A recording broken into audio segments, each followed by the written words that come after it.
반갑습니다, 여러분. 오늘 강의는 제가 만난 예수님 이야기하고 어떻게 하면 예수님을 잘 만날 수 있을까? 이제 그게 주제가 되겠습니다. 여러분, 천국에 대해서 어떻게 생각하세요? 천국은 어떤 곳일까? 보통 사람들이 물타기를 해버리거든요. 뭐 누가 가봤어? 그냥 지금이 좋으면 천국이고 지금이 괴로우면 지옥이지. 우리는 그렇게 말하면 안 됩니다. 물타기입니다, 그것은. 지금이 좋으면 천국의 시작은 되지만 천국은 아닙니다. 그렇게 시시한 곳이 아닙니다. 지금이 괴로우면 지옥이지. 아닙니다. 지옥의 시작은 될 수 있지만 지옥은 아닙니다. 그렇게 시시한 곳이 아닙니다. 천국은 어떤 곳일까? 제가 고등학생 때 들었던 내용은 천국은 갓난아기가 엄마 품 안에 안겨있는 상태. 그런데 제가 신학생 때 십자가 성요한 글을 읽으면서 더 좋은 표현을 알게 됐습니다.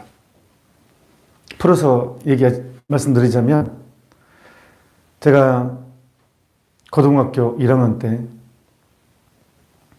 중2 때 수산나는 바로 저한테 전달해주고 전학을 가서 그대로 못 만났습니다. 수산나는 어떤 저희 은인이지 뭐 이성적인 그런 문제가 아닙니다.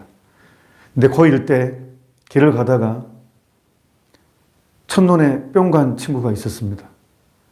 제가 완전히 첫눈에 반했습니다. 완전 제 이상형이었습니다. 집에 왔는데 방 안에 벽에도 붙어 있고 누우면 천장에도 붙어 있고 밥을 먹으면 국 속에도 들어있고. 그래서 제 뜻이 있는 곳에 길이 있다고 수소문을 해서 드디어 이름도 알아내고 주소도 알아냈습니다. 그리고 편지를 썼습니다. 설레이는 가슴으로. 그 첫사랑의 설레임 아시잖아요.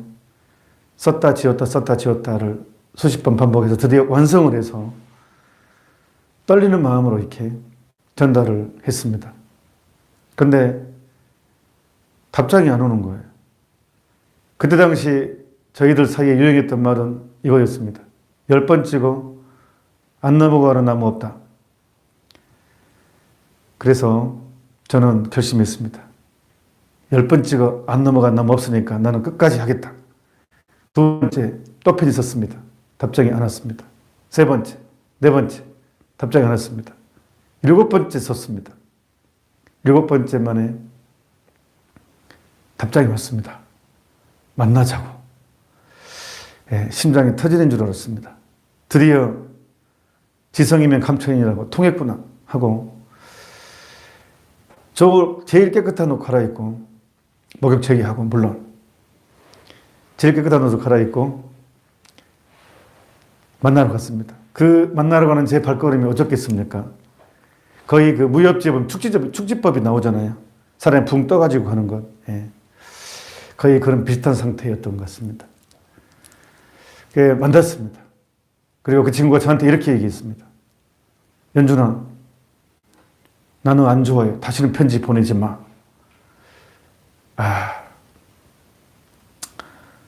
그걸로 저의 첫사랑의 설레임은 끝났습니다. 자, 그리고 진짜 그 친구 말대로 다시는 편지 안 보냈습니다.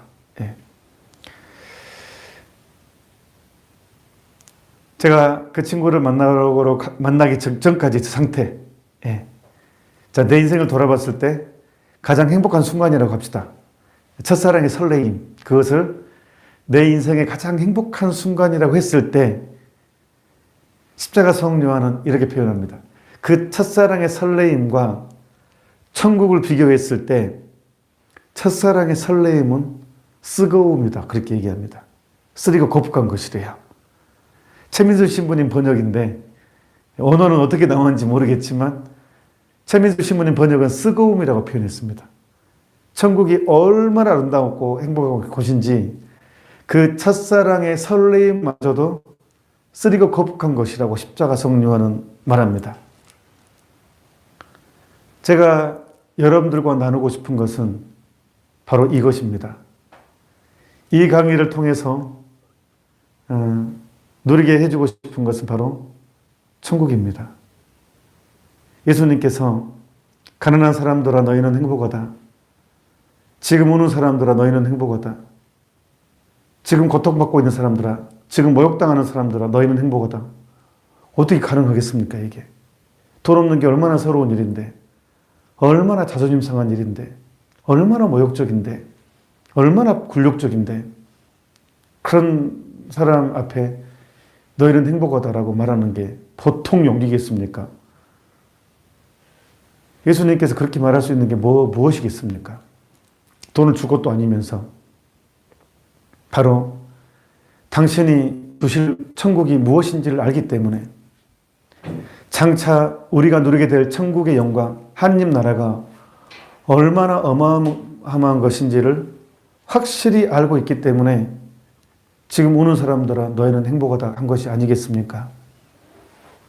사람은 영원한 것 생각하지 않으면 죄짓기 마련입니다. 신앙생활을 끊임없이 쇄신시키기 위해서는요, 영원한 것에 대한 그리움이 안 되면요, 웬만하면 다 나가 떨어집니다. 우리는 끊임없이 영원한 생명에 대한 그리움을 키워나가는 게 신앙생활을 잘하는 비결입니다. 안 그러면 세속에 푹 빠져가지고 이제 양다리로 갑니다. 대부분 양다리 걸칩니다. 대부분 다 양다리잖아요. 그런데 루카복음에 예수님이 그런 얘기를 하죠. 내가 과연 이 세상에 다시 올 때, 재림할 때 과연 이 세상에서 믿음을 찾아볼 수 있겠느냐. 개신교 신자들, 천주교 신자들 어마어마하게 많잖아요. 그런데 과연 믿음을 내가 찾아볼 수 있겠느냐. 이 사람들 사이에서. 사실 지금 은퇴하신 교황 베네딕토 16세께서는 분명히 이 시대를 믿음의 위기라고 얘기했습니다. 천주교 신자가 엄청나게 많지만 믿음의 위기가 왔다고 그렇게 선언하셨습니다. 그래서 오늘은 그래서 제가 저의 이야기를 통해서 참으로 믿는 것, 하느님 나라에 대한 초대를 하고 싶습니다. 그래서 이 강좌에 오신 여러분 환영합니다. 축하드립니다. 이거는 고농도이기 때문에 유혹을 많이 받습니다. 도록이 싫은 마음도 큽니다.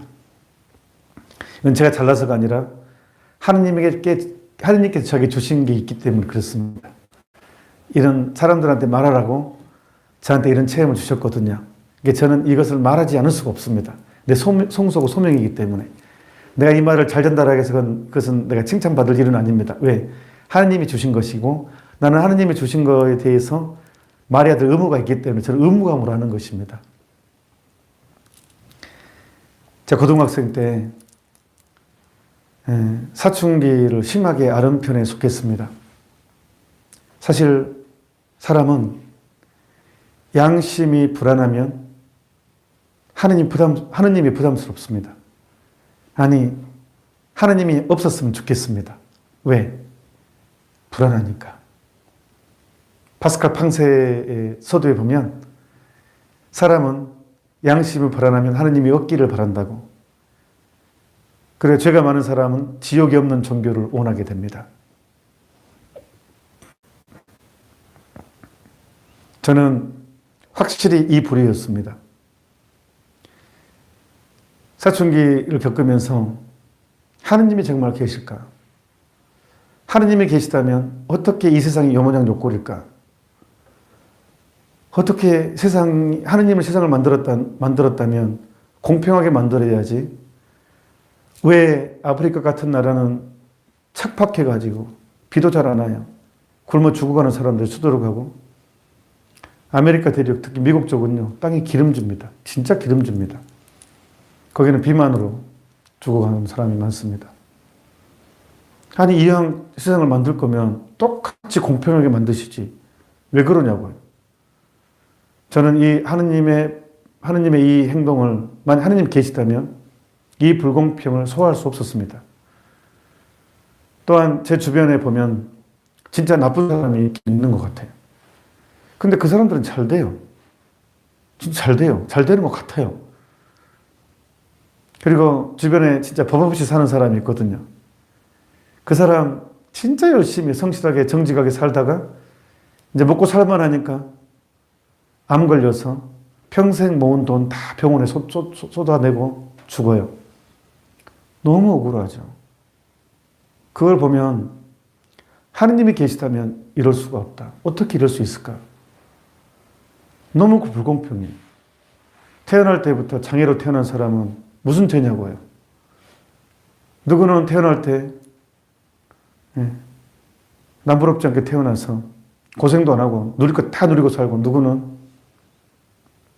불고의 몸으로 태어나서 고생하다가 환영받지 못하고 죽습니다. 그런 비극을 접하다 보면 하나님을 받아들이기 힘듭니다. 받아들일 수 없었습니다. 그리고 더군다나 저는 또 천주교 집안도 아니고 천주교 신자도 아니고, 또 당시에 저희들 고등학생 때 유행했던 책이 참 많았는데 그 중에 가장 히트를 친 책 중에 하나가 썬데이 서울이었습니다. 저는 썬데이 서울 애독자였기 때문에 더군다나 하느님에 대한 인정은 할 수가 없었습니다. 세상을 즐기고 싶었기 때문에 하느님의 존재가 부담스러웠습니다. 없었으면 좋겠고, 당연히 없을 것 같았고, 방금 말한 논리로는 없어야 했습니다. 하느님은 없다. 혹시 실수로 있어도 사랑은 아니다.가 저의 확고한 신념이었습니다. 고등학교 1학년 때 그래서 예배당 다닌 친구들을 저는 자신있게 그 친구들하고 얘기할 수 있었습니다. 예배당 친구들한테 저는 너 예수님 믿니? 그렇게 물어보면 그 친구들은 호전적이잖아요. 너도 믿으려고 하고 옵니다. 그럼 저는 나 믿고 싶은데 내가 하는 질문에 대답을 해줘. 그럼 내가 믿을게. 그러면 그 친구들이 뭔데? 하고 옵니다. 그럼 제가 방금 말했던 하느님은 사랑이지. 사랑이지? 그러면 사랑인데 왜 이래? 왜 이래? 왜 이래? 이렇게 질문을 하면 그것들이 대답을 하겠습니까? 못합니다. 그러면 저는 기다렸다는 듯이 거봐. 너 대답 못하잖아. 하느님은 사랑이 아니야. 아니 혹시 실수로 있어도 사랑일 수 없어. 하느님이 없지만 하느님은 없어. 혹시 실수로 있어도 사랑은 아니야. 제발 정신 차려. 해가지고 그때 정신 차린 친구들이 상당히 많습니다. 저는 그것에 굉장한 희열을 느꼈습니다. 자신감이 있었습니다.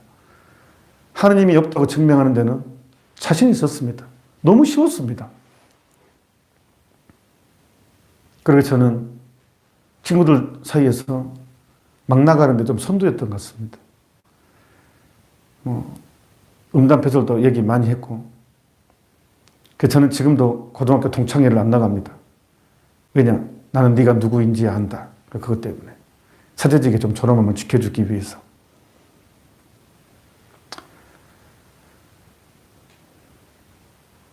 그런데 저한테 문제가 생겼습니다.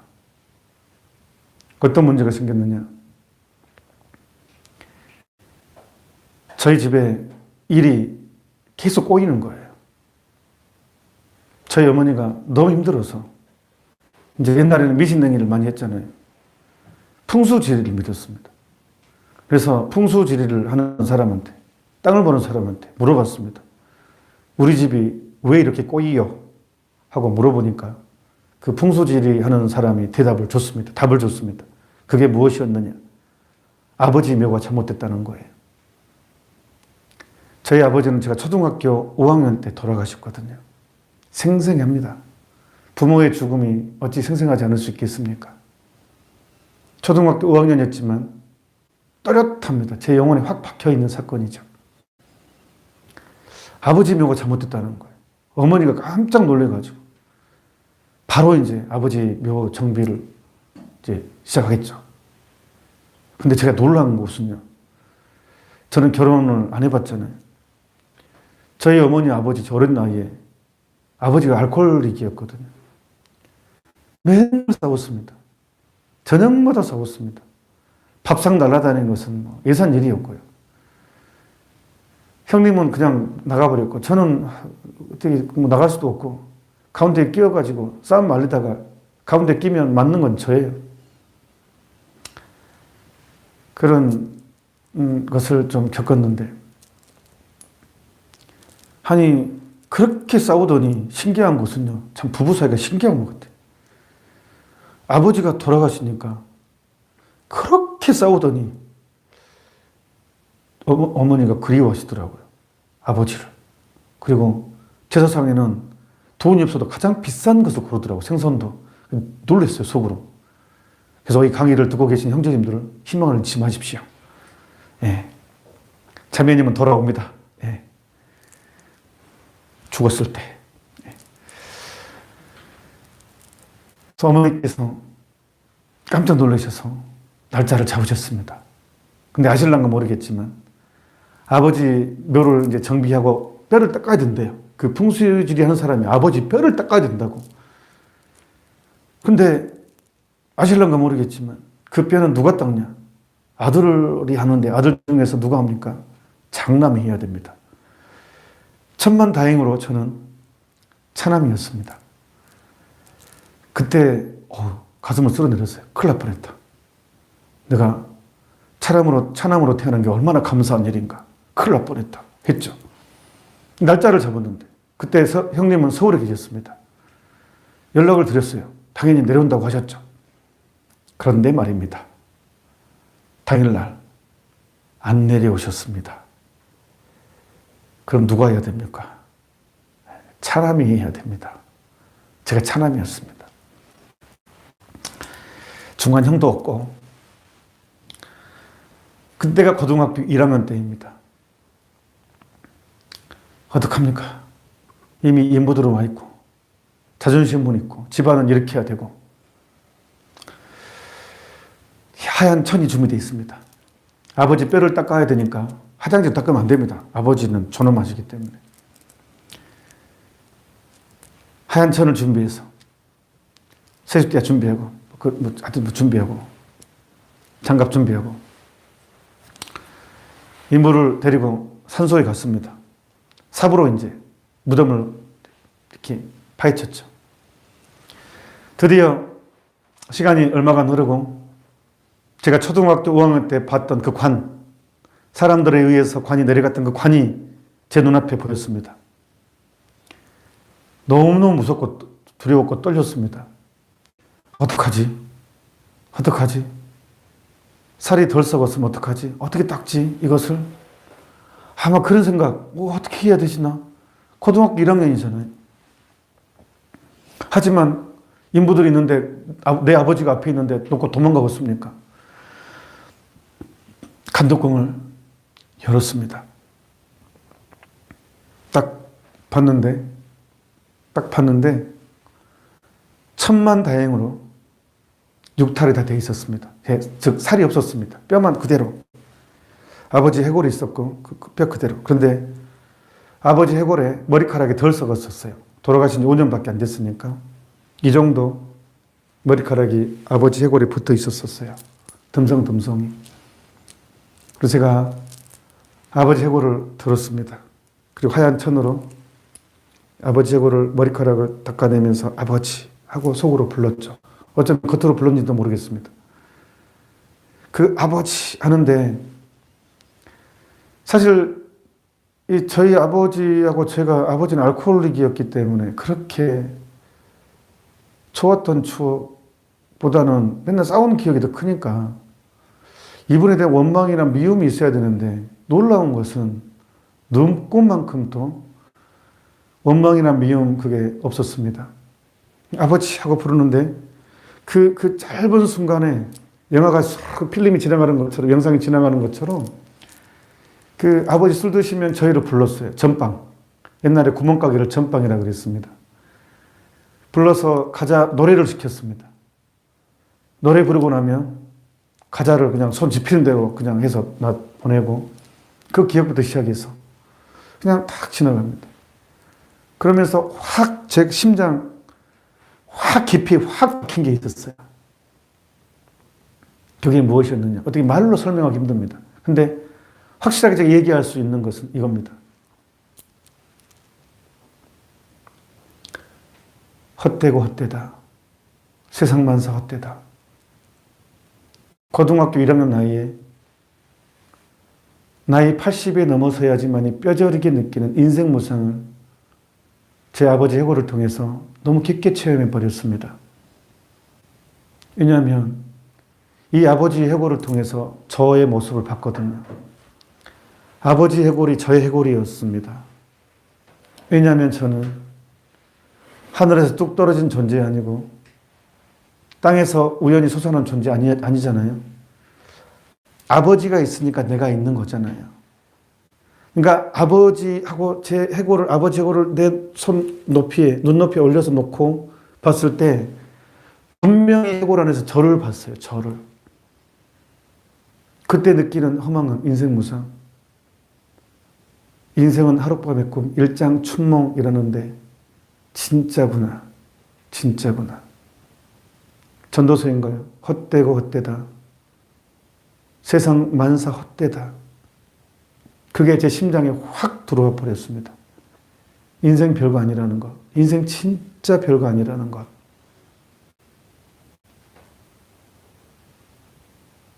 한정없이 그렇게 있을 수는 없었고, 인부들이 기다리니까 한갑으로 이제 대충 이렇게 닦고 이렇게 뼈 다 추스리고 다시 이제 정비를 하고 관 덮고 다시 이제 묻었고 집으로 돌아왔습니다. 그날부터 저는 잠을 잘 수가 없었습니다. 무서워서가 아니라 무서움 쪽은 사라졌습니다. 뭐 인생 무상인데 뭐 아무것도 무서울 것도 없었습니다. 딱 한 가지. 나는 왜 살까? 나는 왜 살까? 죽음이 뭘까? 대체 죽음이 뭘까? 계속 이것만 제 머릿속에 맴돌았습니다. 나는 왜 살아야 되느냐? 죽음이 뭐냐? 인생이 뭐냐? 여러분들이 사춘기 때 부모한테 근본적인 문제. 우리는 어릴 때부터 묻죠. 엄마 이게 뭐야? 아빠 이게 뭐야? 끊임없이 진리를 추구했는데 어느 순간 인생의 무게로 이리 치고 저리 치다가 이걸 잊어버렸어요. 본질적인 걸 잊어버리고 이제 그냥 삽니다. 근본적인 것을 놔둬버리고. 그래서 결국은 50 되면 이 노래 부릅니다. 난 참 바보처럼 살았군요. 밖에 안 돼요. 잠을 잘 수 없었습니다. 죽음이 뭘까? 아버지는 다시는 만날 수 없는 것인가? 내 아버지는 다시는 만날 수 없는 것인가? 끝나는 것인가? 아무리 사랑하던 사이도 죽으면 만날 수 없습니다. 그래서 나는 다시는 아버지는 만날 수 없는가? 죽으면 끝나는 것인가? 그러면 죽음으로 모든 게 끝난다면 인생이 너무 허망해서 어떻게 살까? 그래서 죽음이 무엇인지를 알아야지만 인생이 뭔지를 알겠구나 해서 죽음의 문제를 파헤치기 시작했습니다. 죽음을 설명해 주는 책을 닥치는 데를 읽었지만 어느 책도 속 시원하게 해답을 해주지 않았습니다. 인생이 윤회일까? 죽었다가 동물로 태어나고 다시 인간으로 태어나고 맞다 윤회인갑다 해가지고 제가 머리 밀고 절에 들어가려고 했어요. 물론 받아줘야지 들어가지만. 그런데 윤회를 계속 생각하다 보니까 이것도 말도 안 되는 것 같아요. 아니 지금은 현미경이 발달해가지고 과학이 발달해서 어디까지 생명체로 보냐. 뭐 지금 박테리아까지 뭐 바이러스까지 따지면 뭐 인간이 동물이 있다 뭐 이거는 제로에 가깝잖아요. 이것도 아닌 것 같고 더 수수께끼 같은 거예요. 죽음이 뭘까? 거의 6개월 동안 잠을 못 잤습니다. 밥도 별로 안 땡기고 살이 쫙 빠졌습니다. 죽음의 문제를 해결하고 싶은데 방법이 없는 거예요. 그래서 결국은 직접 죽어보는 수밖에 없다. 죽음을 알기 위해서는 직접 죽는 수밖에 없겠구나. 갑자기 그 생각이 드는 거예요. 그래서 죽기로 결심했습니다. 자살이 죽는 것과 좀 다릅니다. 이것은 탐구하다가 좀 생각이 좀 이상하지만 직접 죽는 수밖에 방법이 없는 거예요. 그래서 이제 어떻게 죽어볼까? 이 죽음의 문제를 해결하기 위해서는 죽어보는 수밖에 없다. 그래서 어떻게 죽을까? 연구를 하는데 물에 빠져 죽는 것은 좀 숨막혀 죽을 것 같고 제가 또 고소공포증이 있어서 낭떠러지도 안 되고 목을 매는 것도 나를 발견한 사람한테는 너무 큰 충격을 주는 것 같고. 그래서 면도칼을 샀어요. 옛날에는 도르코 면도칼, 양날이 있었어요. 그걸 샀어요. 손목이 제일 좋을 것 같아가지고. 그래서 손목을 그으려고 탁 죽으려고 하는데 두 가지 이유로 못 죽겠는 거예요. 첫 번째, 너무 공포스러웠어요. 죽는 게 너무 두려웠어요. 뭐가 있는지 모르겠는 거예요. 두 번째, 다시 돌아올 수 없다는 치명적인 약점이 있는 거예요. 막상 죽었는데 이거 아닌 것 같아. 나 다시 돌아갈래 했을 때 돌아올 수 없잖아요. 뭐가 있는지 모르겠다. 돌아올 수 없다. 두 가지 치명적인 문제가 있는 거예요. 그럼 못 죽겠는 거예요. 또 너무 무서웠어요. 이것도 포기. 그러면 대체 죽음이 뭘까? 나 죽음이 뭔지를 알아야 인생이 뭔지를 알겠는 거예요. 그래서 그러면 안 되겠다. 한번 심리적으로 죽어보자. 그냥 마인드 컨트롤, 단전업 해가지고 혼자 나는 없다, 없다, 없다, 없다. 이런 식으로. 진짜 그거 돼요. 비 오는 날 잘 됩니다. 그 날구질이 비 오는 날 하는 거예요. 혼자 많이 들숨날숨 하면서요. 단전업식으로 해서 비우고 하다 보면요. 무아지경에 떨어질 때가 있어요. 사람이. 성령하고 상관없습니다. 황홀경에 떨어질 때가 있어요. 근데 그거 해봤다니까요, 제가. 하느님하고 상관없이요. 성령하고 상관없이요. 근데 그걸 성령으로 생각하면 골치 아파집니다, 이제. 그래서 막 이제 막 이만희 같은 사람, 막 이상한 사람이 생겨나는 거예요, 이제. 또 신천지 그거 들으면 또 달려들건데 또. 예. 어쩔 수 없잖아. 제가 계속 나는 죽었다, 없다, 없다, 없다 하는데 한 순간, 한 30분이 지났나요? 순간적으로 영원히 무. 아무도 나를 기억해 줄 수 없고 나도 아무도 기억할 수 없는 영원히 무라고 딱 내 생각이 딱 중심에 올라가는 순간 제가 비명을 질렀어요. 안 돼! 하고 비명을 얻는 그 생각을 빠져나왔어요. 무슨 본능적이었어요, 이것은. 이게 어떤 것이었냐면 그때 제가 경험했어요. 인간의 맨 밑바닥 안에는 어떤 게 강력하게 꿈틀거리고 있냐면요. 살고 싶다. 살고 싶다. 그것도 영원히 살고 싶다라는 이 본성이 아주 강력하게 꿈틀거리고 있었던 것을 느꼈어요. 그래서 저도 모르게 영원히 무라고 생각하는 순간 미쳐버릴 것 같았어요. 안 돼. 절대 그래서는 안 돼. 이게 온몸이 저한테 거부를 하는 거였어요. 근데 저도 모르게 안 돼! 하고 빠져나온 거였어요. 그때 알았죠. 인간의 본성 밑바닥에는 영원히 살고 싶어하는 가장 강력한 본성이 있다는 것을. 그러니까 죽음이 더 수수께끼 같은 거예요. 우리는 영원히 살고 싶은데 죽으면 끝으로 느껴지잖아요. 사랑했던 사람도 끝. 우리 영원히 살고 싶은데. 그러니까 죽음이 더 수수께끼 같은 거예요. 더 미치겠는 거예요. 더 잠이 안 오는 거예요. 그래서 저도 너무 힘들어서 저도 모르게 저희 집하고 학교 사이에 성당이 있었어요. 그러니까 저희 집에서 학교를 가려면 반드시 성당 앞길을 지나가야 되고 학교에서 저희 집에 가려면 반드시 성당 앞길을 지나가야 돼요. 여러분 집을 살 때 그런 집을 사십시오. 그 집이 명당입니다. 항상 예수님 앞을 지나가 다니잖아요. 예수님이 가만히 있겠어요? 저놈 지나가는구나. 복받아라. 하시겠죠. 그런 집이 하여튼 명당입니다. 저희 집이 그런 집이었습니다.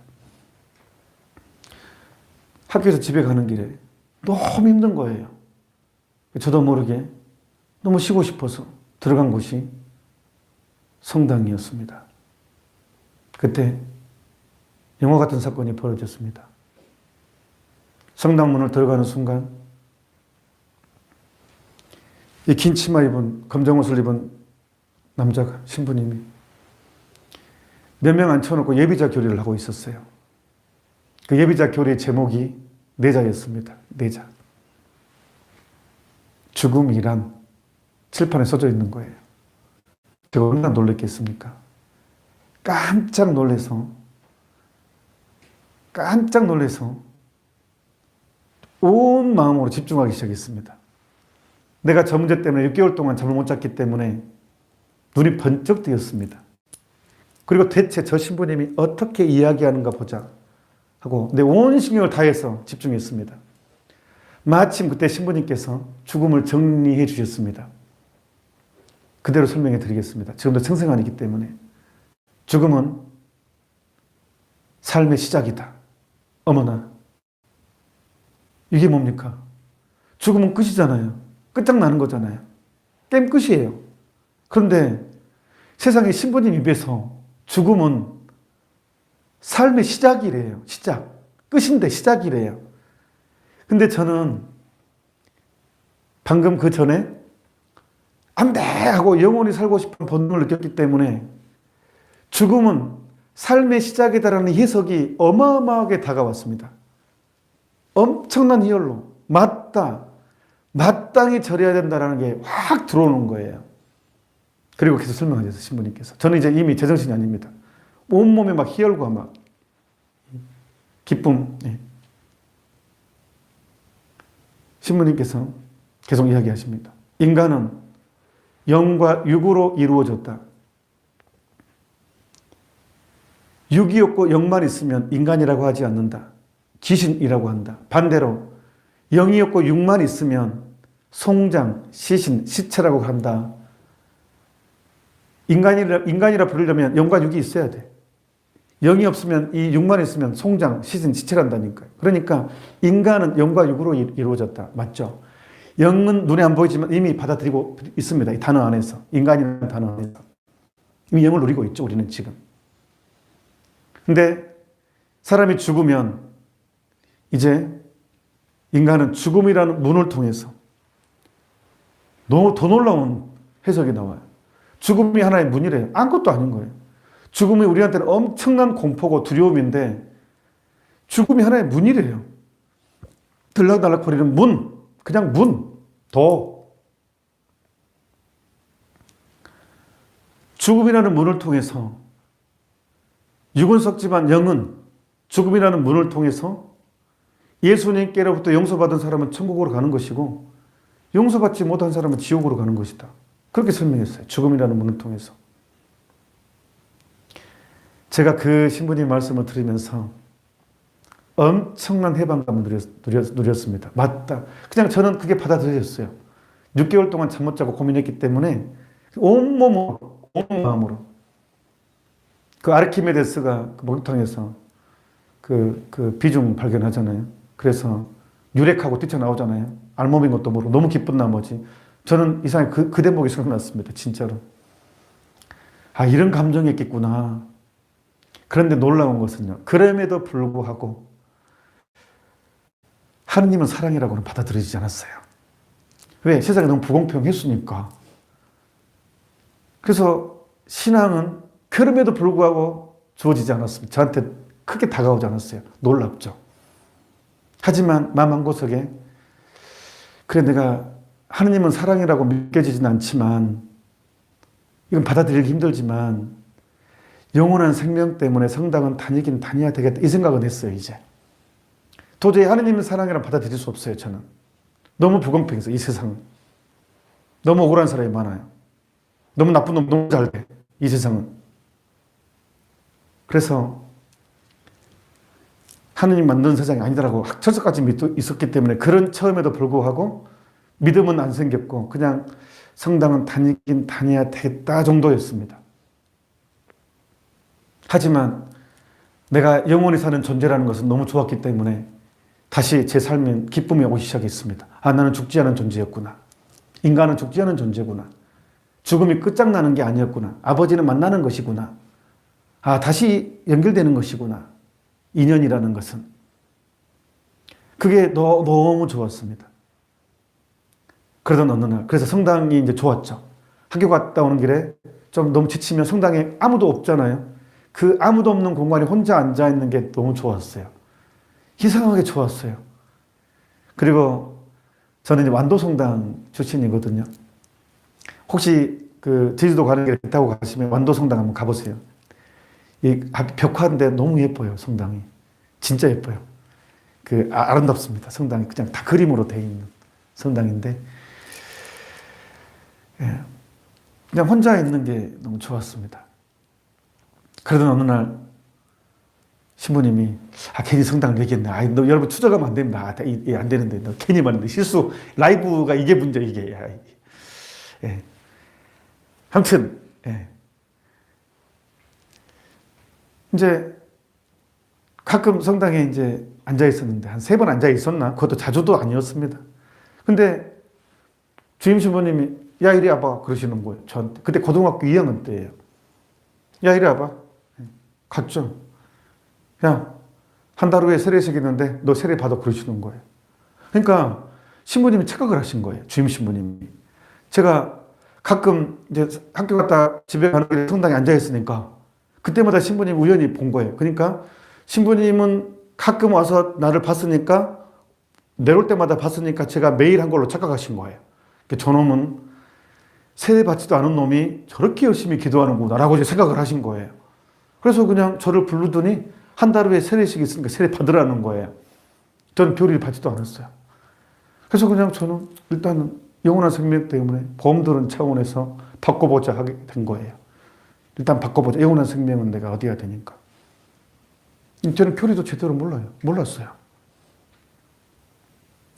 그리고 이제 원격결에 한 달 만에 세례를 준비하게 됐는데 이제 마지막 9일기도 하잖아요. 근데 그때는 가야죠. 양심이 있지. 그때 뭐 보충기를 조금 하잖아요. 근데 딱 3가지밖에 2가지밖에 안 배웠어요. 그 잠깐. 첫 번째, 천주교 신자는 거의 성사를 통해서 죄를 용서받는다. 그런갑다. 나하고 상관없으니까. 두 번째, 미사 때 그 하얀 밀떡 못 모시게 하더라고요. 저거는 예수님 몸이라고 하는데 그 세례 받은 사람이 모실 수 있다. 뭐 그런갑다. 세 번째, 이거는 믿었어요. 저한테 유리한 거거든요. 세례 받고 나서 천령성체한 다음에 하는 기도는 100% 들어준다고 하더라. 오케이. 굉장히 좋은 조건이었습니다. 드디어 세례를 받게 됐습니다. 세례명은 프란치스코로. 저도 프란치스코 이분이 누군지도 몰랐습니다. 대부님도 전날인가 당일날 결정됐지 언급결에 세례를 받은 거기 때문에 그냥 세례 당일날인가 뭐 소개를 받았나 아무튼 뭐 프란치스코라님도 제가 정했습니다. 뭐 성인도 잘 모르고 프란치스코 좀 이국적이잖아요. 약간 좀 멋있다. 단지 그 이유였습니다. 저는 이분이 거지생을 한 줄은 몰랐습니다. 알았더라면 저는 이 세례명을 택하지 않았을 것입니다. 아무튼 좀 이국적이라는 것 때문에 그 세례명을 택했는데 지금은 잘 나갑니다. 교황님 때문에. 프란치스코라는 이름으로 세례를 받았습니다. 그리고 다음날, 문제는 다음날 세례 받고 나서 천령성체한 다음에 한 기도는 100% 들어준다고 했잖아요. 저는 진짜로 고민했습니다. 들어준다고 전제를 하고 난 대체 무엇을 빌까? 가장 중요한 걸 걸어야 되겠다 내가. 이미 저는 아버지 해고를 통해서 나이 80이 넘어서야지만 뼈저리게 느끼는 인생 무상을 경험했잖아요. 저의 소원은 서울대학교 가게 해주십시오가 아니었습니다. 고등학교 2학년이었지만 그게 저의 소원이 아니었습니다. 들어준다고 전제하고 아니 나이 80이 넘어서 인생 무상을 뼈저리게 경험했다면 서울대학교 졸업장이 무슨 소용이 있겠습니까? 나이 80, 90에. 저는 돈 많이 벌게 해주십시오도 아니었습니다. 예쁜 여자랑 결혼하게 해주십시오도 아니었습니다. 저는 고민했습니다. 진짜로. 그걸 결정했습니다. 이것을 빌어야 되겠다. 다음날 천정석지를 했습니다. 그리고 천정석지 하자마자 자리에 앉아서 맨 앞줄이니까 앉았습니다. 그리고 천정석지 한 다음에 하는 기도는 들어준다고 했으니까 오케이 기도했습니다. 그대로 들려드리겠습니다. 예수님, 저는 솔직히 당신이 하느님이라는 것을 못 믿겠습니다. 제발 부탁입니다. 당신이 하느님이시라면 짠 하고 한 번만 나타나 주십시오. 그러면 제 인생을 바치겠습니다. 사실 저는 그때까지도 하느님이 사랑이라는 걸 받아들이기 정말 힘들었어요. 하느님이 사랑이라면 어떻게 이 세상에 요모냥 욕구일까? 어떻게 이럴 수 있을까? 어떻게 나쁜 사람은 계속 잘 되고 착한 사람은 계속 당하기만 하는가?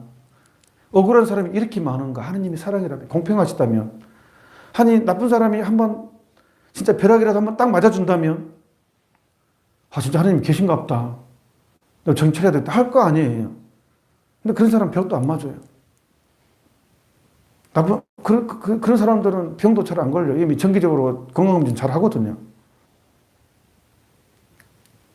그러면 진짜 그날 벌어서 그날 일하는 사람이 건강검진 제대로 안 해서 나중에 큰 병 가지고 돌아가신다니까요.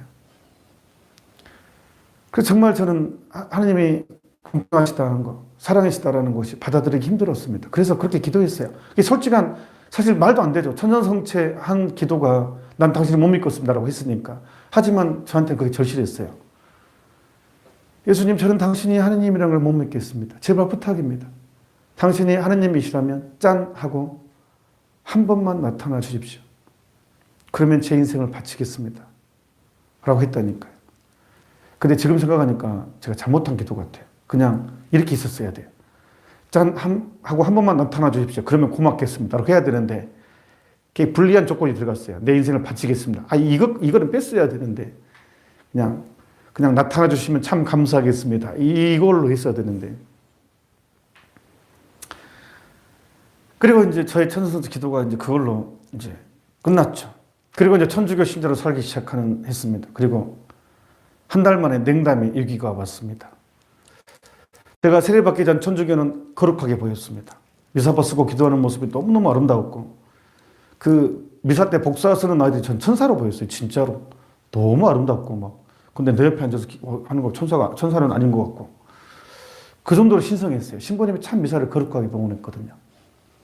그래서 카톨릭의 거룩함이 좀 좋아요. 이 거룩한 분위기가. 이 인간은 그 프랑스의 소설가, 유명한 소설가 레옹 블루아는 이런 얘기를 합니다.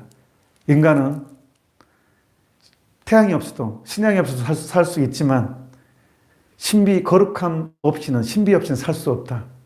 저는 이 말이 이해가 조금 돼요. 신비, 거룩함이 얼마나 중요한지. 저는 가톨릭이 이 거룩함이 최고의 무기라고 생각합니다. 최고의 장점. 가톨릭만이 가지고 있는. 가장 완벽하게. 근데 하여튼 저는 그때 그 신부님이 미사를 거룩하게 하셨어요. 그래서 그 신비에 저는 어쨌든 좋았어요. 근데 세례받고 보니, 막상 보니 신자들이 욕도 잘하고 싸움도 잘하고 엄청 실망감이 온 거예요. 아, 별거 아니구나, 이 종교. 너무너무 거룩하다고 생각했는데 진짜 별거 아니구나. 실망감이 팍 들어왔어요. 어차피 믿음 없었지만 저에게는 그나마 없는 믿음에 실망감이 오니까 아, 성당 별거 아니네라는 이제 그 마음이 들어왔죠. 그럼에도 불구하고 그나마 저를 지탱해 준 것은 예수님이 하신 말씀 중에서, 예수님이 하느님이라고는 안 믿겼지만 한 인간 예수로서는 너무 좋았어요. 예수님이 하신 말씀 중에서 너희 중에 가장 보잘것없는 사람한테 해준 것이 나한테 해준 것이다 였거든요. 사실 여러분 자녀들에게 무엇을 유산으로 주고 계신지는 모르겠어요. 근데 저희 어머니는요, 제 인생을 돌아보면 불쌍한 사람들을 항상 도와줬어요. 저는 어머니한테 그걸 보고 자랐어요. 어릴 때부터. 옛날에 상이용사들 진짜 많이 왔잖아요. 쌀떡에 살이 떨어져도 그 긁어줘 주는 걸 제가 봤어요. 스님들도 목탁 두드리면서 정말 많이 기다렸죠, 밖에서. 쌀떡에 쌀이 없는 걸 긁어주는 걸 제가 또 봤다니까요. 그리고 어릴 때 팥죽을 많이 썼죠. 그러면 애들은 배가 고프면 욕심이 많으니까 부족해 보여요. 내가 먹을 것이. 그러면 기다리고 있으면 어머니는 큰 양푼 하나 가져와서 하나 퍼서 혼자 사는 할머니 갖다 주게 하는 거예요. 왕짜증이었어요. 그거 갖다 주면 내 먹을 게 없다고 느껴지는 거예요. 안 가! 그러면 야단만 먹고 결국 갔다 왔죠. 저는 그걸 보고 자랐어요. 어머니로부터. 저도 모르게 불쌍한 사람은 도와줘야 된다는 게 박혀 있었던 것 같아요. 그래서 어쩌면 제가 소록도를 간지도 모르겠어요. 어머니 영향 때문에. 도와줘야 된다는 생각 때문에. 어머니 영향인 것 같아요. 아무튼. 그래서 저는 그때 당시는 거지 아저씨들이 진짜 거적대기에 옛날에 많이 계셨잖아요. 근데 저희 집 제가 과일을 갖다 줄 때 절대로 상한 거 안 갖다 줬어요. 가장 먹기 좋은 거 갖다 드렸고 정말 공손하게 인사드렸고 돈도 지폐로 갖다 드렸고 인사하고 이렇게 공손하게 왔어요. 그냥 그 영향을 살았습니다. 그래서 예수님께서 너희 중에 가장 보잘것없는 사람한테 해준 것이 나한테 해준 것이다라는 말이 좋았던 것 같습니다. 근데 어느 날 성당에 거지가 들어왔습니다. 저는 너무 반가워서 고등학교 2학년 때였습니다. 아, 예수님이라고 일어섰습니다. 거지를 맞아드리기 위해서. 그런데 제 앞에 신부님이 계셨어요. 쫓아버리는 거예요. 어린 나이에 완전 충격이었습니다. 어린 나이에 신부님은 예수님이었잖아요. 그래서 속으로 아니 예수님이 왜 예수님을 쫓아버릴까? 예수님이 예수님을 쫓아버렸다. 이 종교는 가짜다. 너무 상처였어요, 저한테. 물론 제가 신부 되고 보니까 좀 이해가 돼요. 저도 신부 그런 경험 때문에 정말 잘해드렸거든요. 거지 아저씨들 오면. 근데 문제는 잘해주다 보니까 정기적으로 수금을 오는데 술 냄새가 이제 풍기잖아요. 갈등이 생기는 거예요. 내가 지금 잘하는 것이냐, 못하는 것이냐. 얘기해서. 한 번은 제가 아저씨한테 돈을 주면서 이렇게 한 10분 강론했어요.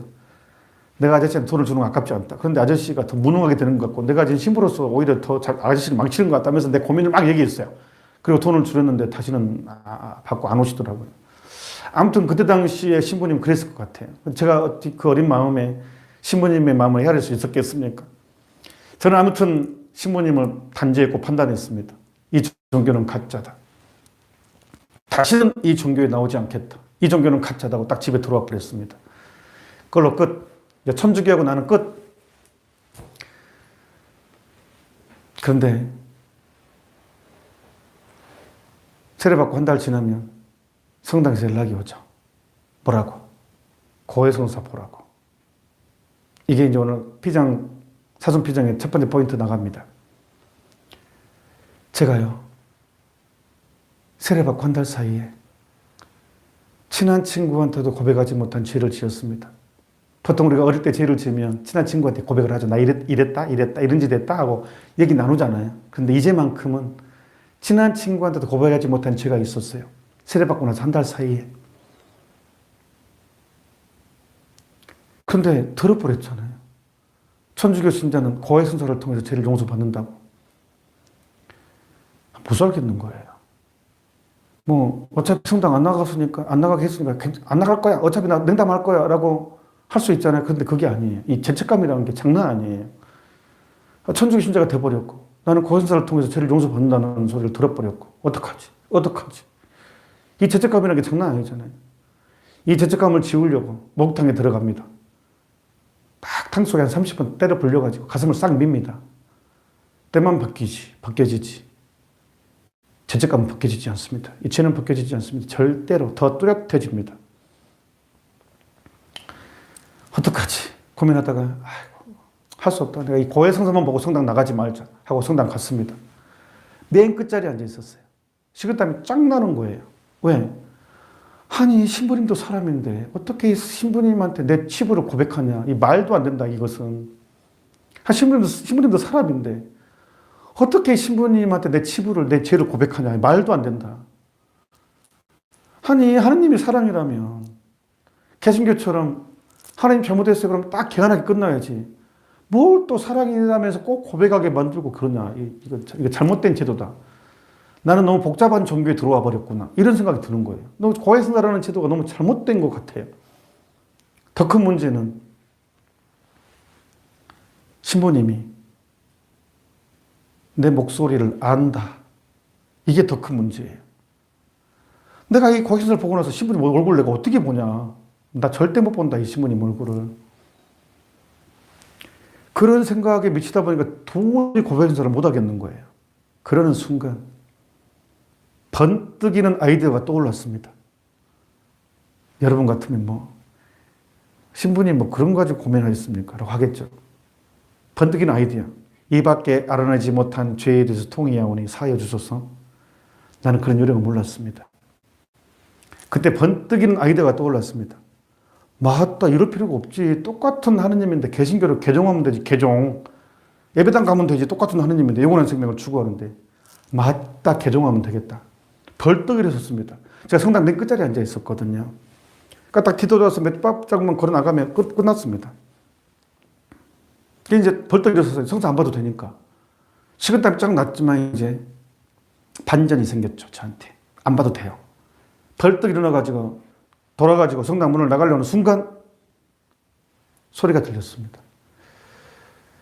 성령께서 저한테 하는 소리일 수도 있고 제가 저한테 하는 소리일 수도 있고 아무튼 이런 소리가 들렸습니다.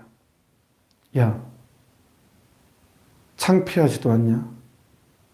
어떻게 한 달 만에 개종을 하냐? 이런 소리가 들렸어요. 좀 자존심이 팍 상한 거예요. 못 나가겠는 거예요. 그래, 내가 한 달 만에 개종한다는 게 좀 자존심 상한다. 그래, 최소한 6개월이나 1년을 다녀본 다음에 천주교의 비리를 최대한 캐낸 다음에 개종에 대한 명분을 내가 만들어야 되겠다. 이래서 개종했습니다. 저 못된 천주교 하면서. 그래야 좀 뭐가 좀 되잖아요. 다시 주저앉았습니다. 그러는 사이에 성사 다 보고 저만 남았습니다. 어떡합니까? 에라 모르겠다. 그래서 들어갔죠. 에라 모르겠다. 끄집어냈어요. 진짜 꼬깃꼬깃 가슴속 꼬깃꼬깃 묻어두었던 것을 에라 모르겠다. 나가 이 나쁜 놈아. 그럼 나오면 되지. 에라 모르겠다 하고 그냥 끄집어냈어요. 그 꼬깃꼬깃 묻어두었던 걸 끄집어냈습니다. 전 난리가 날 줄 알았거든요. 근데 아무 말도 안 하는 거예요. 신부님이. 그리고 뭐라고 하고 하시면서 포석을 주시고 이것만 따뜻하게 들려. 나는 성부와 성자와 성령의 이름으로 이 교우의 죄를 사하나이다. 신부님의 이름이 아니었어요. 죄를 용서해 주는 사제경이. 성부와 성자와 성령의 이름으로 이 교우의 죄를 사하나이다. 삼위일체신 하느님의 이름으로. 거의 질문을 닫고 나오는 순간 저도 모르게 제 입에서 이런 소리가 나왔습니다. 제 영혼을 뒤집어 버리는 사건입니다. 이렇게 고백했습니다. 저도 모르게 소리를 냈습니다. 어쩌면 신부님 들었을 수도 있습니다. 이렇게 고백했습니다. 주님, 당신이시군요. 이제 됐습니다. 더 이상 저한테 나타나실 필요 없습니다. 주님, 당신이시군요. 이제 됐습니다. 더 이상 저한테 나타나실 필요 없습니다. 불과 한 달 전에 천성정체 후에 저의 첫 번째 들어준다고 전제하고 빌었잖아요. 나는 당신이 하느님이라는 걸 못 믿겠습니다. 제발 부탁입니다. 당신이 하느님이시라면 짠 하고 한 번만 나타나 주십시오. 그러면 제 인생을 바치겠습니다. 라고 했는데 정확히 한 달 후에 제 입에서 저도 모르게 주님 당신이시군요. 이제 됐습니다. 더 이상 저한테 나타나실 필요 없습니다. 이걸로 제 인생은 끝났습니다. 완전 뒤집어져 버렸습니다. 주님을 만났거든요. 그래서 주님 당신이시군요라고 한 거예요. 이제 됐습니다. 더 이상 저한테 나타날 필요 없습니다. 이때가 중2 때입니다. 고2 때. 그러니까 저는 그 이후로 한 번도 의심한 적은 없습니다. 그리고 그분을 떠날 수가 없습니다. 저는 그 사건 이후로 그분을 떠날래야 떠날 수 없는 존재가 됐습니다. 이미 만나버렸기 때문에. 만나는 거 어떻게 해요, 제가? 그걸 어떻게 부인할 수 있겠습니까? 내가 파버렸는데. 그분을 떠날 수 없습니다. 내가 잘못을 할지언정 그분은 부인할 수가 없습니다. 제가 만난 예수님 설명해 드리겠습니다. 아니, 눈으로 본 게 아닙니다. 실망하셨습니까? 아니면 눈으로 본 것은 가짜가 많아요. 자, 태양이 돕니까? 사실 지구가 돌잖아요. 눈으로 내가 분명히 통화를 하면 지구가 돌잖아요. 숟가락 물에 꽂아보세요. 반듯하게 휘어져 보이잖아요. 그리고 아무리 아름다운 광경도 한 번 더 가면 별거 아닌 것처럼 보이잖아요. 전 나이아가라 폭포 2번 갔거든요. 처음에 갈 때는 우와 했는데 두 번째 가니까 뭐 그냥 물 떨어지는 거. 예. 그냥 물 떨어지네. 세 번째 가면 뭐 다른 거 하고 있을 것 같아요. 그냥 원래 이 감각이라는 게 원래 그래요. 예. 눈으로 체험하는 것은 쉽게 흐려지게 되고, 예. 속기 쉽습니다. 하지만 생생하고 변하지 않는 것은 영적인 체험입니다. 주님 당신이시군요. 이건 영적인 체험이었습니다. 제가 만난 예수님 설명합니다. 자, 인간이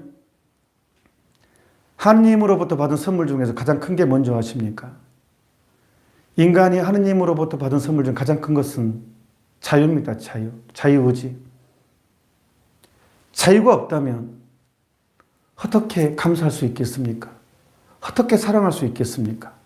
어떻게 좋아할 수 있겠습니까? 자유가 없는데. 그래서 감옥 간 사람이 불쌍한 거예요. 자유를 박탈한 것이기 때문에. 인간이 프로그래머가 된다, 돈 전조라면 컴퓨터가 어떻게 프로그래머가 됐는데 어떻게 행복할 수 있겠어요? 이미 프로그래머가 돼버린 존재인데. 인간의 존엄성을 이야기할 때 자유를 빼놓을 수가 없습니다. 그래서 인간이 하나님한테 받은 선물 중에서 가장 큰 건 자유입니다.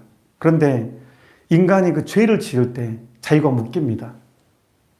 반대로 인간이 살면서 가장 고통스러운 순간이 언제입니까? 돈 때문이 아닙니다. 돈 같은데 돈 아닙니다. 진짜 인간을 힘들게 하는 것은 죄입니다. 죄책감입니다. 사람이 화가 많은 이유는 죄가 많기 때문입니다. 묶여있는 사람은 짜증이 많이 납니다. 교만한 사람과 죄가 많은 사람은 화를 잘 냅니다. 답답하기 때문에. 물론 스트레스 많아도 화가 많이 나긴 하지만 그걸 제외하고는 주님 당신이시군요. 이 고백은요. 고해성사를 통해서 저는 느꼈어요. 만났어요. 해방을. 예수님이 우리에게 오신 이유는 이거 하지마, 이거 하지마, 이거 하지마 라기보다 풀어주기 위해서, 내 영혼의 자유를 주기 위해서. 그래서 제가 가톨릭 성가에 그 성가 있습니다. 세상에 외치고 싶어 당신이 누구신지, 세상에 외치고 싶어 깊고 크신 사랑, 세상 사람 다 알게 되리 내가 기쁜지 진정 그들은 놀래리라 내겐 두려움 없음을. 이 노래가 진짜 저는 좋았어요. 제 마음을 그대로 표현한 것 같았어요. 내 영혼이 자유로워졌다는 것, 하나님의 용서를 100% 체험하고 살 수 있다는 것, 이 자유는 세상에 줄 수 있는 자유가 아니었습니다. 이건 제가 이제까지 세상에서 살았던, 세상이 주는 기쁨, 세상이 주는 위로가 완전 다른 거였습니다. 이거는 경험한 사람만이 아는 것입니다. 그렇기 때문에 저도 모르게 주님 당신이시군요 할 수 있었고, 그 뒤로 제 인생은 바뀌었습니다. 저는 완전히 다른 사람이 돼버린 것 같았습니다. 평일미사 매일 나갔습니다. 저희 집안 천주교 집안 아님에도 불구하고 저 혼자 천주교 신자였지만, 왜? 너무 재밌으니까, 너무 맛있으니까. 내가 그렇다고 성덕이 좋은 건 아닙니다. 하느님이 주신 것이기 때문에. 그건 성덕이 아닙니다. 그 은사이지. 만약에 내가 주일미사 빠졌을 때 내 통장에 돈 1,000만 원 들어올 게 안 들어온다면 주일미사를 내가 놓치겠습니까? 절대 안 놓치지. 내가 주일미사 빠진다면 내 통장에 돈 100만 원이 빠져나간다면 빠겠습니까? 아니 10만 원 빠진다고 빠겠습니까? 안 빠습니다. 절대로. 그런 체험입니다. 저는 절대로 주일을 놓칠 수 없었습니다. 그 은혜가 너무 크기 때문에, 너무 감사한 것이기 때문에. 아무튼 그 뒤로 저는 고해성사를 정말 자주 봤습니다. 조금만 잘못해서 쪼르르 달려갑니다. 처음에는 누구를 때려야지만 양심의 가책을 느끼던 것이 고해성사를 자주 보다 보니까 눈 한 번 찡기라도 가책을 느껴졌습니다. 이게 양심의 정화였습니다. 고해성사는 자주 볼수록 중요합니다. 세심증하고는 다른 문제입니다. 이거는 예수님은 해방자이십니다. 우리에게 자유를 주기 위해서 오셨습니다. 두 번째 포인트 말씀드리겠습니다. 제가 만약에 세례받고 한 달 사이에 친한 친구한테도 고백하지 못한 죄를 안 지었다면 저는 지금까지 냉담자로 있었을 것입니다. 천주교 욕하면서 어쩌면 신천지에 빠져가지고 가산 다 탕진하고 다른 사람 고통 주는 사람 됐겠죠. 근데 저는 세례받고 한 달 사이에 친한 친구한테도 고백하지 못한 죄를 지었기 때문에 예수님이 누구인지를 진하게 체험했습니다. 여러분에게 죄를 지으라는 소리가 아닙니다. 죄보다 큰 하느님의 사랑, 상처보다 깊은 용서를 말하고 싶은 것입니다. 숨지 말라는 것입니다. 그분 앞에. 자신감을 가지라는 얘기입니다. 절대로 숨지 마십시오. 가톨릭 전례 중에서 가장 아름다운 전례가 언제입니까? 부활 성야 미사입니다. 우리 사순시기에 새벽에 일어나서 같이 미사하고 저녁에 묵주기도 하고 또 여러분 단식도 하고 특별하게 일도 하고 희생도 하고 보속도 하고 이렇게 40일을 지냈어요. 드디어 이제 내 죄가 죽습니다. 예수님이 내 죄를 뒤집어서 돌아가십니다. 그리고 드디어 부활, 새롭게 부활합니다. 이 초, 각자 초를 가지고 가죠. 그건 내 생명을 상징합니다. 큰 초는 예수님을 상징하고 그리고 이제 빛의 예식을 하게 되죠. 성당 문 앞에서 불이 붙여집니다. 생명이 이제 붙은 거죠. 그리스도 우리의 강명하고 들어옵니다. 희열이죠. 우리에게 오시는 예수님이잖아요. 새로운 생명이 나에게 전달되는 거잖아요. 그리고 우리는 하느님 감사합니다. 두 번째 중간쯤에 한 칸 더 고조가 됩니다. 그리스도 우리의 강명하죠. 오늘 한 칸 더 오른 하느님 감사합니다 하면 초가 딱 내려와서 그 복사된 초에 불을 붙여도 내 초에 전달되죠. 얼마나 설레입니까? 얼마나 감격스럽습니까? 나에게 새로 시작된 생명입니다. 내 죄와 상처가 사라지고 하느님의 생명으로 채워주는 순간 아니겠습니까? 새로 출발하는 순간 아니겠습니까? 세 번째, 사제는 이제 정리합니다. 선포합니다. 제대 위에서 한 칸 더 올립니다. 음을 그리스도 우리의 강명. 우리도 역시 응답합니다. 고조된 감정을 표현합니다. 하느님 감사합니다 하고 그리고 이제 부활초 때에다가 부활초를 딱 꽂고 엑술대를 합니다. 하이라이트죠. 이것은 무조건 곡으로 해야 됩니다.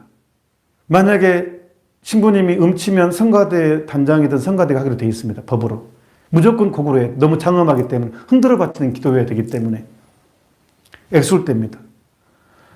영약하라 하늘나라 천사들 무리 환호하라 하늘나라 신비 구원의 우렁찬 나팔 소리 부르는 저도 설레입니다. 찌릿찌릿합니다. 가슴이 그때. 근데 그 엑술대 중간에 깜짝 놀랄 만한 가사가 나온다니까요. 깜짝 놀랄 만한 가사. 뭐라고 나온 줄 아십니까? 불러드리겠습니다. 오 복된 제약이여. 옛날 가사가 그렇습니다. 요즘 가사는 오 복된 다시여. 저는 옛날 가사로 합니다. 더 극적이니까. 근데 말이 돼요? 가톨릭 교회 가장 엄숙하고 가장 장엄한 하이라이트에 오 복된 죄여 그래요. 아니 어떻게 죄를 복되다고 하냐고요. 죄 때문에 이 세상의 쓰레기, 모든 방탕, 음란, 시기, 증오, 미움, 원망, 이기심 모든 게 들어왔는데 어떻게 가톨릭 교회 가장 엄숙한 전례 때 오 복된 죄여라고 선언하냐고요. 그 다음 구절 때문에 그렇습니다. 불러드리겠습니다. 오 복된 제약이여 너로서 위대한 구세주를 얻게 되었도다. 너 때문에 위대한 구세주를 얻게 됐다는 거예요. 너 때문에. 나무꾼이요. 나무를 하러 갔는데 도끼가 물에 빠졌습니다. 나무꾼한테는, 가난한 나무꾼한테는 도끼는 생명입니다. 밥줄입니다. 내 기둥입니다. 빠져버렸어요. 완전 재수없는 사건이고 비극이고 아픔이죠. 그때 당시는 재수없음이고 절망스럽고 고통스럽지만 나중에 그것 때문에 은도끼 생겼고 금도끼 생겼다면 금도끼 생긴 순간에 돌아봤을 때 그 사건은 감사할 수 있게 되죠. 그때 당시는 재수없다고 생각하지만 금도끼를 놓고 난 다음에는 그 사건은 감사할 수 있습니다. 제가 서울도 보좌신부 때 서울 한 큰 본당에 피정 강의를 초대받은 거예요. 보좌신부 때 보좌로 간 지 얼마 안 돼서 제가 강론을 잘한 게 아니라 강계룡 신부님이 본당 신부님이었는데 원래 강계룡 신부님이 초대받았는데 몸이 아프셔가지고 못 가게 된 걸 제가 대타로.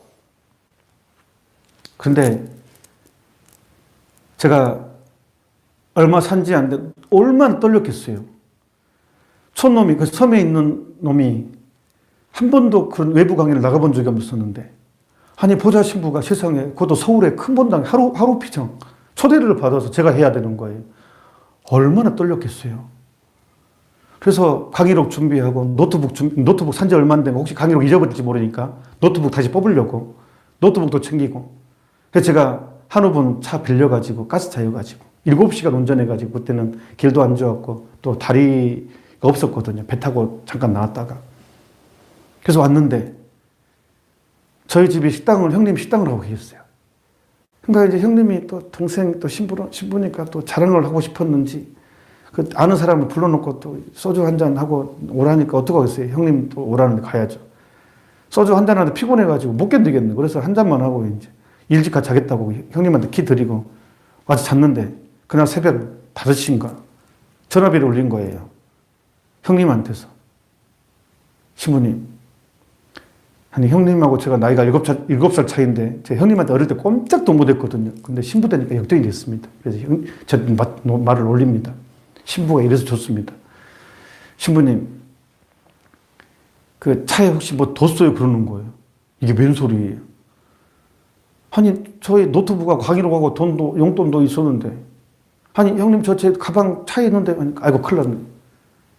유리창이 깨져 있고 다 도난당해서 아무것도 없어 차 안에. 새벽에 그날 나 강의해야 되는데 눈앞이 캄캄했습니다. 돈도 그렇지만 제 노트북 산지 얼마 안 됐고 제 보물 1호였거든요. 제 용돈 모아가지고 몇 개월을 모아서 산 노트북이었거든요. 돈 다 털어가지고 그때 당시 170만 원 주고 샀거든요. 16년, 17년 전에 170만 원짜리였으니까요. 상당한 거였습니다. 그래서 어떡합니까? 그래서 기도했죠. 예수님, 아니 성령께서 오늘은 할 수밖에 없다고 나 완전히 큰일 났다고 하고 이제 그날 갔죠. 이제 그 본당에 이제 갔는데 얼굴이 제가 노래했을 거 아니에요. 얼굴이 노래가지고 하니까 그때 그 본당 신부님이 김연중 신부님이었어요. 김연중. 저는 김연준이고 그분은 김연중이었어요. 그 신부님이 내가 얼굴이 안색이니까 무슨 일이 있냐고 저한테 이제 걱정돼서 물어보는 거예요. 그래서 제가 아니 서울이 정말 무서운 데라고 하면서 그냥 옹격결에 그냥 내가 강의 망쳐도 용서하시라고 나 이제 미리 보험 들어놓은 거예요. 강의록 노트북 잃어버렸으니까 강의록 없이 한다고 이제 그 말 하려고 노트북도 잃어버리고 강의록 잃어버렸다 하니까 되게 놀라시는 거예요. 아니 우리 본당에 오다가 그런 것이니까 노트북 사주겠다는 거예요. 그러니까 아니 됐다고. 그래서 이제 강의하러 갔죠. 물론 그날 강의는 성령께서 인도해 주셨습니다. 그리고 이제 오후에 강의 끝나고 딱 하는데 그 김연중 신부님께서 저한테 얇은 봉투를 하나 건네시는 거예요. 노트북 사라고. 제 손은 방정맞게 아니 왜 이러십니까? 하면서 제가 받았습니다. 딱 봤더니 100만 원짜리 수표 2장이 들어있었습니다. 신부님 돈을 주신 거였어요. 우리 본당에 오다 그런 일 당했으니까 내가 책임지겠다고. 그래서 제가 그 이후로 저는 형님이라고 부릅니다. 그래서 저희 집안은 준자 돌림, 연중, 나는 연준 그렇습니다. 그래서 제가 그 다음날 세운성가 가가지고 전자성가 가가지고 200만 원짜리 센트린으로 당시 제가 170만 원 산 몇 달에서 완전 신경이 나와가지고 제가 완전 속상했거든요. 제가 더 좋은 노트북 200만 원짜리로 몇 개월 만에 완전 업그레이드된 노트북을 구입했습니다. 그리고 제가 속으로 외쳤습니다. 오 복된 도둑이야.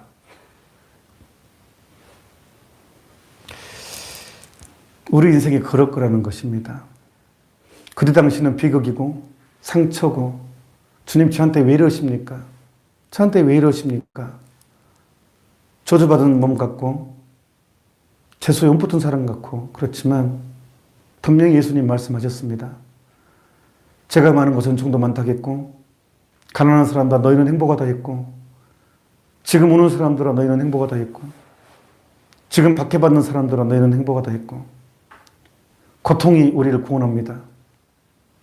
복권이 우리를 구원하지 않습니다. 저는 액술 때 부를 때 오 복된 제약이여 안에서 죄의 신비, 고통의 신비, 사랑의 신비를 체험합니다. 예수님이 우리에게 오신 이유는 단죄하시려고 하는 것이 아니라 우리를 구원하시기 위해서, 우리를 치유시켜 주기 위해서 오시려고 하십니다. 그분을 외면해서는 안 됩니다. 회피해서도 안 됩니다. 있는 그대로 받아들일 수 있어야 됩니다. 성녀 파우스티나에게 예수님께서 말씀하셨습니다. 고해 성사 보고 나서 정말 내 죄가 용서됐을까라고 의심하는 것은 내 뺨을 때리는 것과 같다. 우리는 예수님을 구세주라고 부릅니다. 구세주. 뭐를 구했다는 거 아니에요. 내 영혼을 구한 것입니다. 나를 천국으로 인도해 주시는 분이십니다. 그래서 예수님을 구세주라고 부릅니다. 그래서 예수님을 알고 나를 알면 우리는 구원받습니다. 예수님을 알고 나를 알면 우리는 구원을 받습니다. 오늘 비전 강의를 정리하면서 예수님의 치명적인 약점 3가지만 얘기하고 정리하겠습니다. 예수님을 알면 우리는 구원받는다고 했으니까 예수님의 치명적인 약점 3가지. 첫 번째, 두 번째는 성령 소아데레사가 하신 것입니다. 알려준 것이고, 세 번째는 제가 발견한 것입니다. 저도 좀 지분이 있습니다. 첫 번째, 예수님은 성서학자가 발견한 것이 아닙니다. 성령 소아데레사가 발견한 것입니다. 예수님은 치명적인 약점 첫 번째, 예수님은 장님이셨대요. 성서학자가 발견한 게 아닙니다. 성령 소아데레사가 발견한 것입니다. 예수님은 장님이시랍니다. 장님이셨습니다. 놀라지 마십시오. 예수님은 우리에 대해서 눈먼 사랑을 하십니다. 예수님은 나에 대해서 사랑의 눈이 멀었습니다. 예수님은 눈먼 사랑을 하십니다. 눈먼 사랑이 어떤 사랑입니까? 같이 있지 못하면 참을 수 없고 보고 싶을 때 못 보면 눈물고 마는 활화산처럼 터져오르는 그런 사랑. 혜은이 씨의 열정이라는 노래죠. 안개 속에서 나는 울어서 같이 있지 못하면 참을 수 없고 보고 싶을 때 못 보면 눈물고 마는 활화산처럼 터져오르는. 제가 곱슬머리죠. 제일 처음에 방송할 때 머리 엄청 길었잖아요. 저는 머리를 조금만 길면 국적불명이 됩니다. 동남아 사람으로 보입니다. 중국 사람 보였다, 필리핀 사람 보였다, 말레이시아 사람 보였다가 굉장히 자존심 상합니다. 근데 더 큰 문제는 제가 이 곱슬머리다 보니까 파리가 언젠가 똥파리가 들어갔는데 이게 못 날아가고 윙거리는 거예요. 이게 이 정글 효과 때문에. 저도 본능적으로 눌러버렸습니다. 딱. 생각이 파리잖아요. 완전 이게 완착이 돼가지고, 더러워가지고, 진짜. 이게 곱슬머리 피해입니다. 그런데 사랑의 눈이 멀면 이 곱슬도 매력 포인트죠. 그게 눈먼 사랑이죠. 코가 이렇게 약간 돌아가도 그게 매력 포인트죠. 그게 눈먼 사랑이죠. 점이 이렇게 확 이게 삐져나와도 그게 매력 포인트죠. 사랑의 눈이 멀면. 예수님은 여러분 한 사람 한 사람에 대해서 눈먼 사랑을 하십니다. 이것을 받아들여야지만이 우리가 해방이 된다니까요. 기도를 할 수 있다니까요. 기도 안 될 때 있어요. 그 잘 되는 목주 기도가 성모성 한 번이 안 될 때가 있다니까요. 살다 보면 인생의 무게로 넘어질 때. 그 잘 익히던 성서가 한 줄도 안 들어올 때가 있다니까요. 너무 힘들면. 그럴 때 눈먼 사랑을 기억해서 걸을 수만 있으면 돼요. 그냥 기도는 말을 많이 하는 게 아니라 그냥 앉아있으면 돼요. 감실 앞에 그냥 앉아있으면 돼요. 알아서 하시라고. 가만히 말할 필요 없어요. 그냥 앉아있으면 돼요. 당신이 사랑하는 사람 죽어가니까 알아서 하시라고. 그런 배짱이 있어야죠. 사랑하는 사이에는. 그러면 알아서 해줍니다. 그게 기도입니다. 눈먼 사랑을 믿는다면 가만히 앉아있는 것도 엄청난 기도입니다. 눈먼 사랑을 믿는다면 귀신은 없습니다. 천사와 마귀는 존재합니다. 하지만 우스갯소리로 자, 할아버지 귀신이 무섭습니까? 처녀 귀신이 무섭습니까? 처녀 귀신이 100배나 더 무섭죠. 우리는 왜 처녀 귀신을 더 무서워합니까? 시집도 못 가서 죽었으니까? 아닙니다. 어떤 사람은 시집을 가가지고도 한이 많습니다. 왜 저녁에 계시는 무서워라 하느냐? 사랑도 못 해보고 죽었다고 생각하니까. 인간은 사랑만큼 중요한 게 어디 있겠어요? 사랑도 못 해보고 죽었다고 생각하니까 저녁에 계시니 무섭다고 한이 많다고 생각하는 거예요. 그런 것처럼 예수님의 이 눈먼 사랑을 받아들이지 못하고 고백하지 못하고 죽은 사람이 저녁 귀신이죠. 한마는 인생 아니에요. 예수님의 눈먼 사랑을 받아들이지 못하고 고백하지 못한 사람이 한마는 인생입니다. 예수님은 여러분에 대해서, 여러분 한 사람 한 사람에 대해서, 나에 대해서 눈먼 사랑을 하십니다. 예수님은 사랑에 눈이 멀었습니다. 그래서 나를 내칠 수 없습니다. 그분은.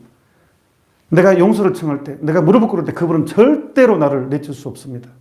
그래서 나를 알고 하느님을 알면 우리는 구원받을 수 있습니다. 이게 예수님의 치명적인 약점입니다. 예수님의 치명적인 두 번째 약점. 예수님은 진리의 근원이신데 계산을 못 하신답니다. 우리는 계산을 너무너무 잘하죠. 내가 저 사람하고 친하면 이익이 있어. 그러면 자존심이 상해도 친합니다. 왜? 이익이 있으니까. 나 저 인간하고는 도움이 안 돼. 그럼 피해 다닙니다. 왜? 이익이 없으니까. 우리는 계산을 잘합니다. 하지만 예수님은 나에 대해서 계산을 못 하신답니다. 그러니 자신감을 가지십시오. 이게 예수님의 치명적 약점 두 번째입니다. 예수님의 치명적 약점 세 번째. 예수님께서는 이미 여러분도 경험하고 계신 것입니다. 알고 있는 것입니다.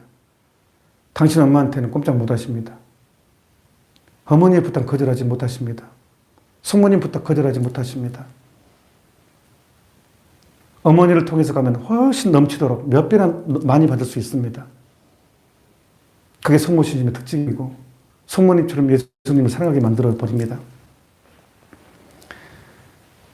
예수님은 성모님 부탁 거절하지 않으신다는 것. 그래서 오늘 여러분들은 예수님의 첫 번째, 두 번째, 세 번째 약점을 들었습니다. 이 피정 강의를 들으신 분들은 최고 행운 중에 하나를 거신 것이고, 이 피정을 강의를 못 들으신 분들은 들으려다가 못 들으신 분들은 인생 최대 실수를 하신 것입니다. 이것은 예수님이 사람들에게 전하라고 저한테 주신 체험입니다. 그래서 사제가 된 것이고 인터넷 방송을 하게 된 이유라고 생각을 합니다. 정리하겠습니다. 지금의 고통, 지금의 상처, 지금의 아픔, 여러분 벌 받은 거 아닙니다. 분명히 여러분들의 아픔은 역전될 날이 분명히 있습니다. 그리고 끝까지 내 죄가 아무리 크게 느껴지고 내 상처가 아무리 깊게 느껴진다 할지라도 예수님께서는 그 100배, 1000배도 더 많이 갚아줄 수 있는 분이시라는 것을 믿고 그분 안에서 완전한 행복을 찾았으면 좋겠습니다. 영광송으로 마치겠습니다. 영광이 성부와 성자와 성령께 성부와 성자와 성령의 이름으로 주님께서 여러분과 함께 전능하신 천주 성부와 성자와 성령께서는 이 강의를 들은 모든 이들에게 또 이 앞에 있는 모든 이들에게 강복하소서. 아멘. 성부와 성자와 성령의 이름으로 아멘. 내일 미사 때 봅시다.